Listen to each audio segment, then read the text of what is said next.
Welcome back, my friends, to the show that never ends. We're so glad you could attend. Come inside, come inside. Hello, everyone, and welcome to another edition of Conversations with Michael Nolen, Expat Conversations, through the University of Guadalajara Institute of Investigation, Innovation, and Governance, which is run by Dr. Marco Antonio Cortez Gradado. I want to say thank you very much to Dr. Cortez for allowing us to have this show. Also want to say thank you once again to the Monte Carlo Hotel here on the west side of the beautiful little city of Chapala, on the Lake Chapala. And I want to say thank you for them for allowing us to use their facilities to do our show. This morning I'm very lucky to have a gentleman by the name of John Kaley.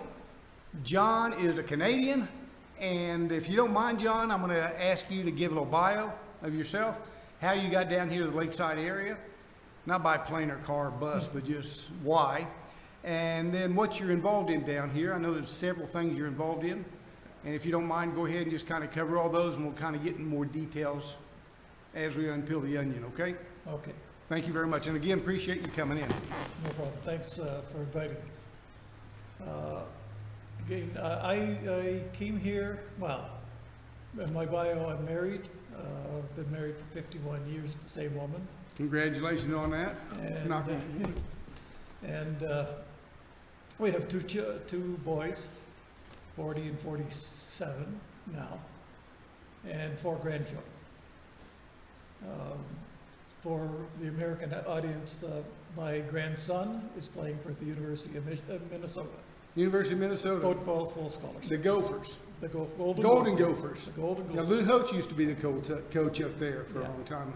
So we're hoping that he'll. Well, that's we a know great- he's that's a very great good, honor. Very good player. So keep your eye out for Rylan Kelly. Rylan Kelly. He plays defensive back for. What year is he in Minnesota? Freshman. A freshman. Oh, well, that's... So he gets in like one play every Well, fourth game. or something. you know, give him a year or two, and he'll be in there starting. Exactly. Yeah. So we came from Winnipeg recently. In my career, my dad was in the military. He was an AJAG, and so we crossed Canada a couple of times with him. And so I lived most places in Canada. Is that advocate judge? Yeah, He's judge an attorney. yeah. A military lawyer. Military lawyer, yes. Like JAG, that TV Jag, show we used yes, to watch. it's exactly That's what it was. Navy, but... Yeah. So, so anyway, we'd seen a lot of the country, seen a lot of things that were happening. It gives us what I found is that with the community, it gave us, you get used to different types of people, different types of cultures, Mm-hmm. and that. So I joined the military. He was still in, but I joined the military in 1969. And went through basic training a little bit. I was selected for teletype and cipher technician training, which is basically crypto, all the classified data equipment. Mm-hmm. And from there, various postings, Vancouver, across Canada again, this time on my own. And I did one tour, though, in that was in Bermuda for 2 years. Mm-hmm. And during my career, I did 2 tours overseas in, first one in Egypt, second one in Syria. Well, thank you very much for your service to your country and to military in general. We appreciate it very much. I finished work there after 43 years doing that type of work. For NORAD, a lot of times for NATO, or not NATO, a little bit for NATO, but NORAD mostly. NORAD, yeah. So I had about 10, 15 years with experience with NORAD, working with the American Northern Defense. I was about this far from being in NORAD. I was in Air Force ROTC my first 2 years of college. I was pilot qualified, and they came to me in the summer of '75, said, we don't need any more pilots. We have all these guys left over from Vietnam, higher ranks. They didn't want to get out because commercial airlines wasn't too good. So we don't need any more pilots. Do you want to be a missile officer and go up to Minot, North Dakota, and on the northern Yeah. coast of the United States? I said, well, is it flying an F-111 or an F-16E, or sitting about 100 foot below ground in a little missile silo? So I chose to get out of the Air Force at that time, and Understandable. I'm not so sure if it was a great idea or not. But anyway, thank you very much for your service. And how long have you been down the Lakeside area? 9 years now, just 9 over years? 9 years, yeah. And I'd left, when I left well, I was a civilian contract worker at the end. And when I left, the contract ended, and I'm looking around at my pension. I said, well, I guess I can't live here. yeah, So we started investigating, and we looked at Costa Rica and a few other places. And my wife's cousin was down here in Puerto Vallarta, and or Buceria, but anyway. yes, just north of Puerto Vallarta. And then she had relocated here, so we came down to visit her and fell in love with the place. Realized we could afford to live here, and I could retire comfortably on my pension. So that's how I got here, basically an economic refugee. And Well, there's so much of Canada and the United States that is so expensive to live in anymore. That's right. And unless you were someone like my parents were that bought a house, my mom and dad were both in the United States Army. My mother was an RN and my dad was a pharmacist. And after World War II, they bought a small house in Oklahoma City. And they lived there from 1947 till my mom passed away in 2008. She was in the exact same home. And she saw the value go up quite a bit, not like it would in California and Vancouver area, parts of the country, but it, went up quite a bit. And when she passed away, we were able to sell it for a lot more money than we ever thought it'd be worth. And a lot of expats that are coming down here now are doing the same thing. They have houses that they bought 40, 50 years ago, 30 years ago, that have increased in value tremendously. And they can come down here and pay, half of what they sold their house for up there and have a beautiful, beautiful home here and have the rest of the money in a nest egg for future, for their retirement. It's one of the great things about living down here, because real estate is kind of high, but it's not like it is in a lot of the United States or in Canada. Correct. But everything else is pretty cheap. So utilities, things like that, transportation. Well, we're filming today on Veterans Day, and very excited about that. And that's probably one reason why I know you don't wear a coat and tie or a coat every day down here. So it's very fortunate to have him distinguished today. And a shout out to all the veterans. Thank you very much for your service to our country, your country, and we appreciate it very much. And God bless you all. John is very involved in an organization that helps bring equipment down from Canada and the United States to Mexico for the firefighters and also for police. And I'm sure involved in not just equipment, but training and different things. Let me let you introduce the organization and then a little bit more about that, please. Okay, well, when I first got here, it was a crazy situation. One of our guys had acquired about 20 sets of fire equipment. And he wondered if our people coming back from Canada would bring it down with them. Okay. And so we worked to do that. While we were talking about that, Terry that worked at LCS, who's the director, says, I have a lady here who has 200 sets of fire equipment. Can we get them down? I went, how can we do this?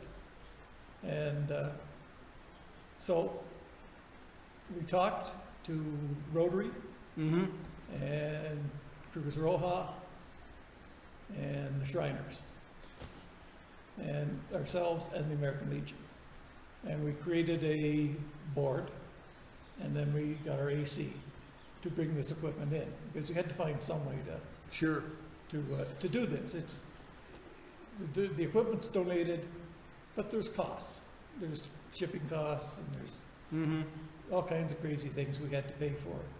And So we had to raise money, and we did pancake breakfasts, and we did all kinds of things to raise the money, and then COVID That kind of disrupted stopped our almost plans. everything, yeah. Almost everything, yeah.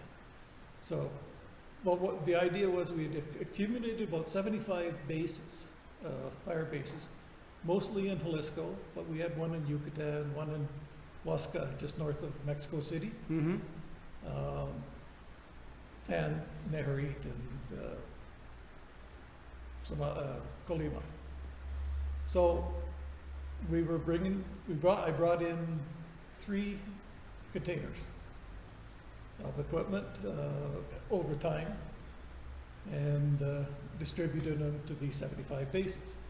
This is our core. Right here in the Yeah. lakeside area. Basically, what we brought down was whatever people donated. In Canada, they donated a lot of fire suits. We originally had a whole bunch of hoses and nozzles and stuff, all the things they needed. Mm-hmm. Going back a little bit, before I got involved with this, there was a big fire in the Gossip's restaurant in Ahi, and which was near where I lived at the time. And I went over there, and a pickup truck rolled up, 6 guys in blue jeans and t-shirts and hand pump fire extinguishers got out. That was the fire department. That's what they looked like. And we said, that's not right. No. Nowadays, you don't see that. They come up in one of their big trucks or whatever. So we've done a lot of good work that way. Mm-hmm. And Well, I know I was in Puerto Vallarta for 5.5 years and had my radio show there through the University of Guadalajara. And I had a lot of the charitable organizations as well as other type of celebrities or whoever was coming through Puerto Vallarta, entertainment type people. Yeah. But there were several men, I think one was out of Chicago and one was out of somewhere in California, that did a lot of the same thing. They were both former fire chiefs for larger cities, and they were getting a lot of the older equipment donated. Yeah. And there's also some doctors there that were getting a lot of medical equipment donated. Yep. And they worked out a thing through the United States government with Kelly Traynor, who's the consulate agent, and at the time the consulate general in Guadalajara, and they were getting it brought down on Coast Guard correct. ships. I know. I remember that program. And they're bringing them in, and Coast Guard was unloading them, and John Murphy, who runs Murphy's Irish Pub in Puerto Vallarta, it's the most beautiful Irish pub you'll ever go to. It's right on the Malecon in Puerto Vallarta. If you're ever down there, go to Murphy's Irish Pub. You'll have a great time. But John and his crew through the American Legion and the Coast Guard, every time a United States naval ship comes in or a Coast Guard ship, they have them over to the Murphy's Irish Pub and they host them for an evening, and not all the sailors, but a lot of the officers. Yes. And they're very, very generous to him. And John was in the Coast Guard and went to the academy and everything. But they're with the American Legion, the Navy League. They do a lot of great programs and a lot of great things. But they did bring a lot of equipment down for a couple of years in a row through the Coast Guard. Right. And then could bring it on in. And since then, there's been 2 different consulate generals.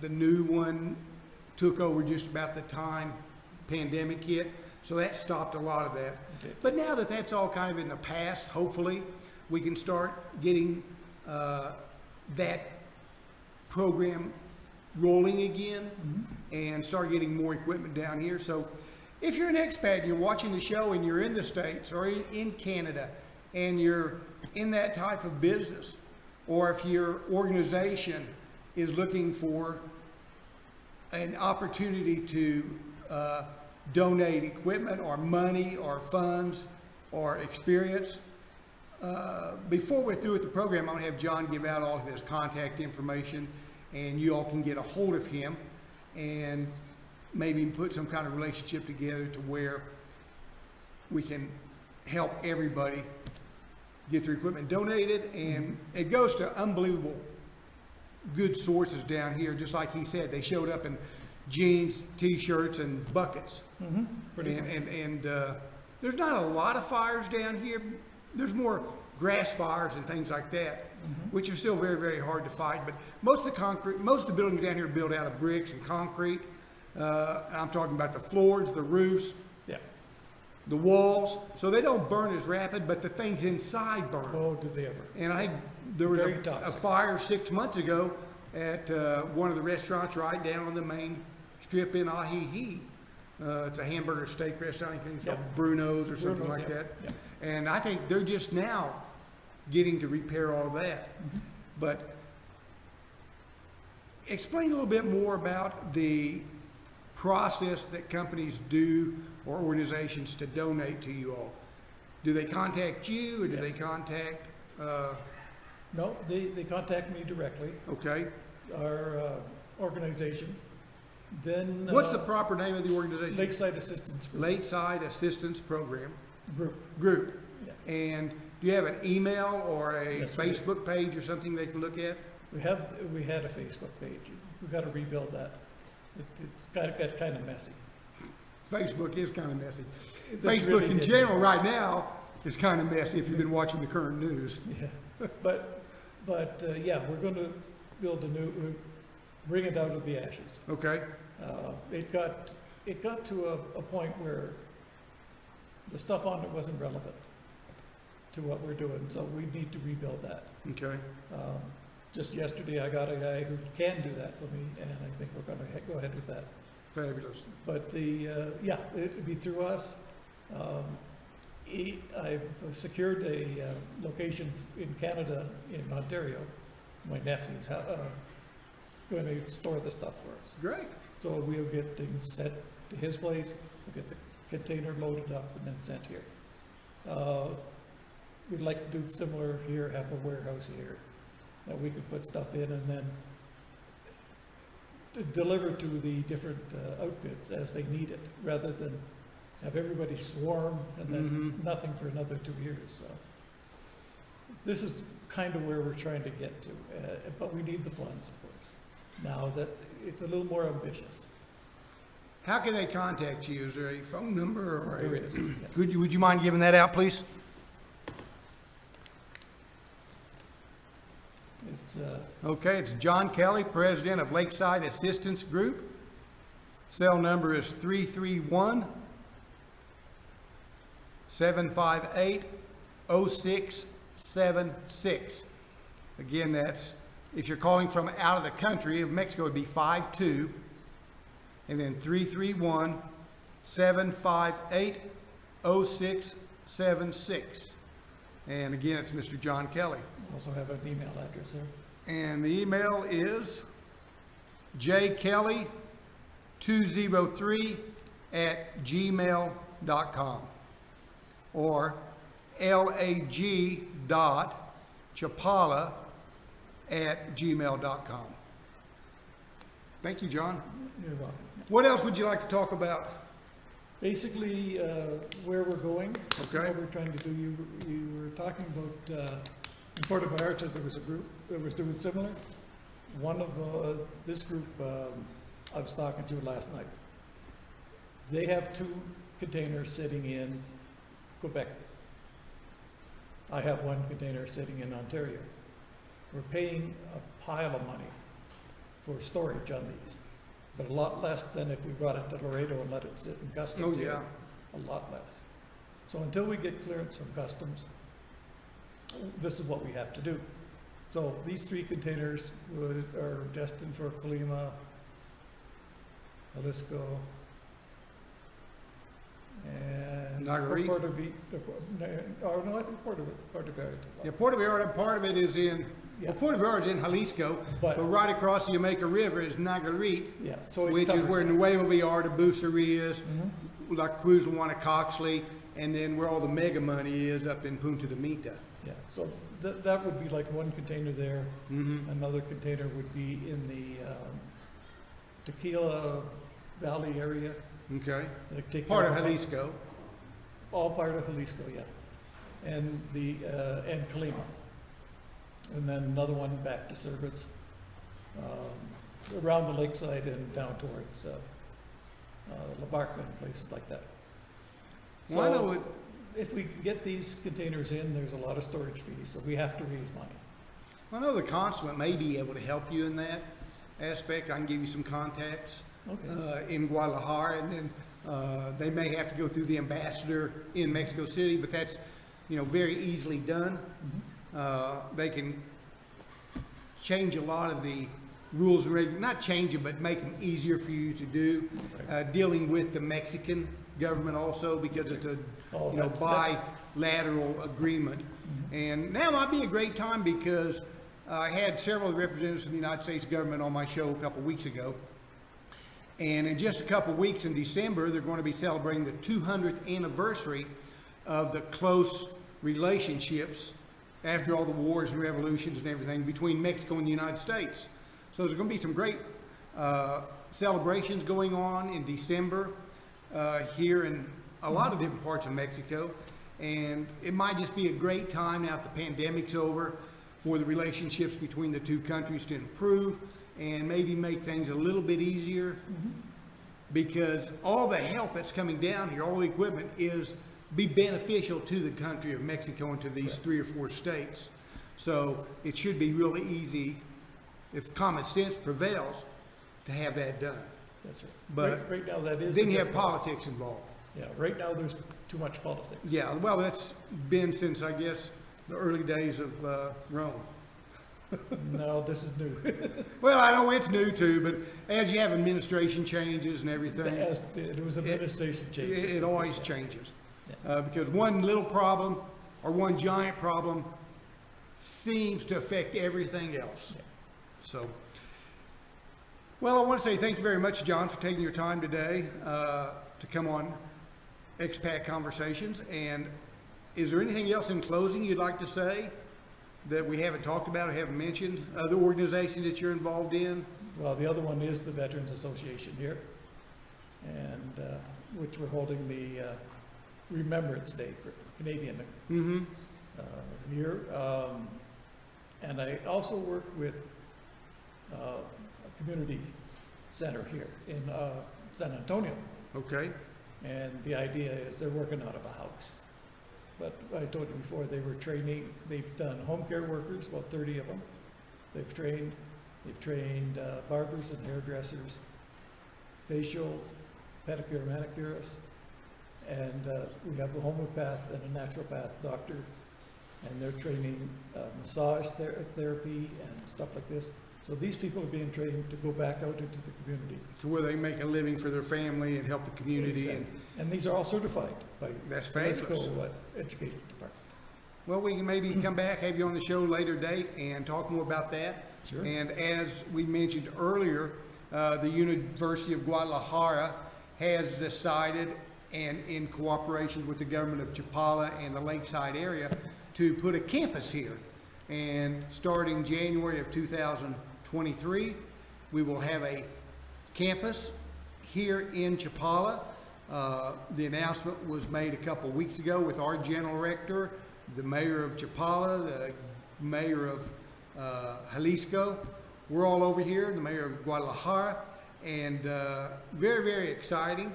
The city of Chapala has donated a building for that campus, and they're going to be building in the future. University will have its own land and own buildings and everything. But nursing is one of the majors that's going to be taught at this campus to begin with, and it'll grow as time goes on. So hopefully we can all stay in connection with each other and help grow not only the University of Guadalajara, because right now, if students want to go to the university, they have to go probably 30, 35 miles away to the main campuses in Guadalajara, or there's a couple of other smaller campuses in different towns on this part of the lake, but they're still 25, 30 kilometers away. So it'll be a great addition to the university here in Chapala, especially for the population. So we're really looking forward to that. But John, I want to say thank you very much for your time. I appreciate it. And again, thank you very much for your service in the military. And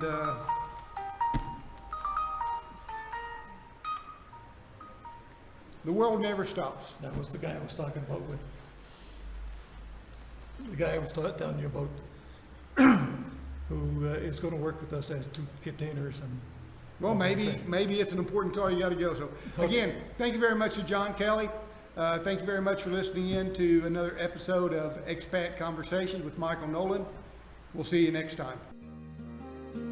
Happy trails to you until